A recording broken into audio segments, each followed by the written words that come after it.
यीशु के जन्म की भविष्यवाणी बहुत पहले भविष्यद्वक्ता द्वारा की गई थी, जिन्होंने बताया था कि एक कुंवारी गर्भ धारण करेगी, उसका नाम इम्मानुएल कहलाएगा और वह बैतलहम में जन्म लेगा। समय पूरा होने पर स्वर्गदूत ने मरियम को बताया कि पवित्र आत्मा से उनके गर्भ में एक पुत्र होगा, जिसका नाम यीशु रखना और वह परमेश्वर का पुत्र कहलाएगा। इकट्ठे होने के पहले से वह पवित्र आत्मा की ओर से गर्भवती पाई गई। उसके पति यूसुफ ने, जो धर्मी था और उसे बदनाम करना नहीं चाहता था, उसे चुपके से त्याग देने की मनसा की। जब वह इन बातों की सोच ही में था तो परमेश्वर का स्वर्गदूत उसे स्वप्न में दिखाई देकर कहने लगा, हे यूसुफ, दाऊद की संतान, तू अपनी पत्नी मरियम को अपने यहाँ ले आने से मत डर, क्योंकि जो उसके गर्भ में है वह पवित्र आत्मा की ओर से है।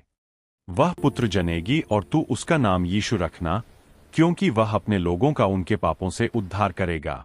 रोमी सम्राट के आदेश पर जनगणना के कारण मरियम और यूसुफ नासरत से बैतलहम पहुंचे, जहां सराय में जगह न मिलने पर यीशु का जन्म एक साधारण पशुशाला में हुआ।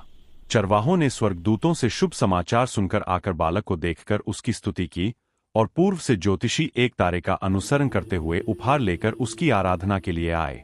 बाद में राजा हेरोदेस के अत्याचार से बचने के लिए परिवार मिस्र चला गया और फिर नासरत वापस लौटा। जब 8 दिन पूरे हुए और उसके खतने का समय आया तो उसका नाम यीशु रखा गया। यह नाम स्वर्गदूत द्वारा उसके गर्भ में आने से पहले दिया गया था।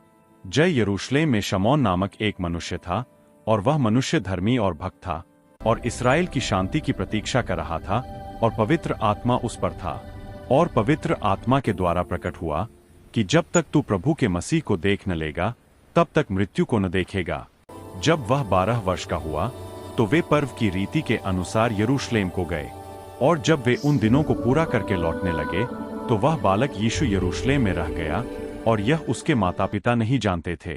वे यह समझकर कि वह और यात्रियों के साथ होगा, एक दिन का पड़ाव निकल गए और उसे अपने कुटुंबियों और जान पहचान वालों में ढूंढने लगे। पर जब नहीं मिला तो ढूंढते ढूंढते यरूशलेम को फिर लौट गए।